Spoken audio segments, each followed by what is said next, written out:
What's up, everybody? Doc Dark 1985. There's levels to this. Yo, I got a quick question for you. Let's just say there's a game that's about to come out and you've been anticipating this game for a very long time. This is the game that you've been wanting to play. So you know you were gonna play it day one. This was your thing. You're gonna play this game day one no matter what. You don't care how much the game costs. It doesn't matter. You're getting the deluxe version of it. Everything. Okay. You go ahead and you drop your 70, 75, 80, 90, $100, whatever it is, whatever version of the game you get, so that you could play it day one. You get the game, you play it day one, and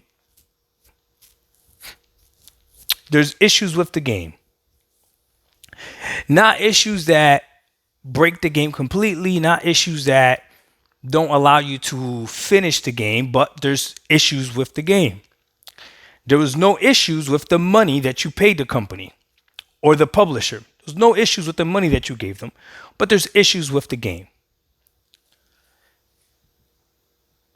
A week time goes by, and this game that you already played on day one has gotten patched up.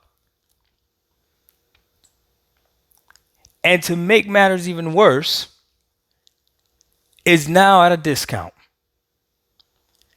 And somebody that waited a week, 2 weeks, 3 weeks to play this game that you've been anticipating to play and you've been following and you have been a fan on, and you have been even promoting the game yourself on your own social media, talking to your friends about how excited you are about this game that you've been promoting. Someone that doesn't care about this game, that gets to play this game 3 weeks to a month later, gets to play this game cheaper than you do after it has been patched, and they get a better experience than you do. How does that make you feel? How does it make you feel to know that if you invest into a day one game, there is a high probability that you're going to play the worst version of that game? If that doesn't blow your mind, I have no idea what will.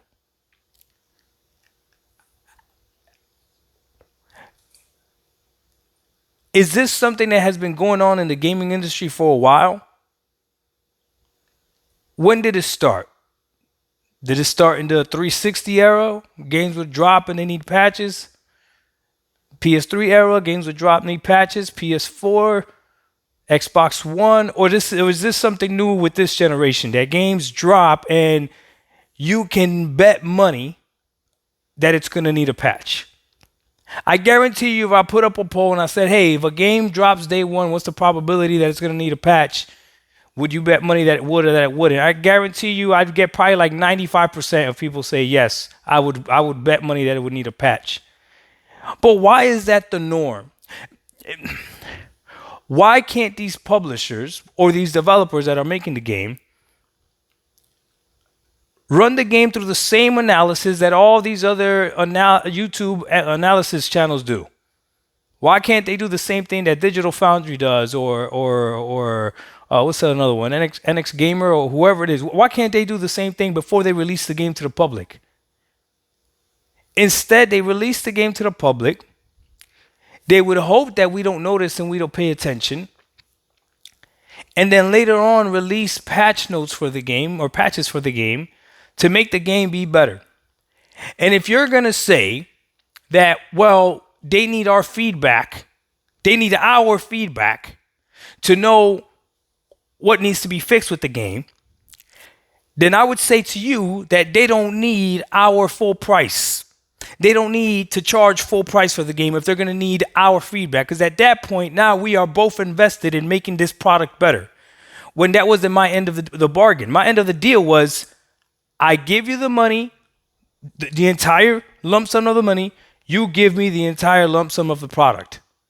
If later on you have to say, hey, we got to fix this product, I'm going to be upset, because gaming is not like everything else.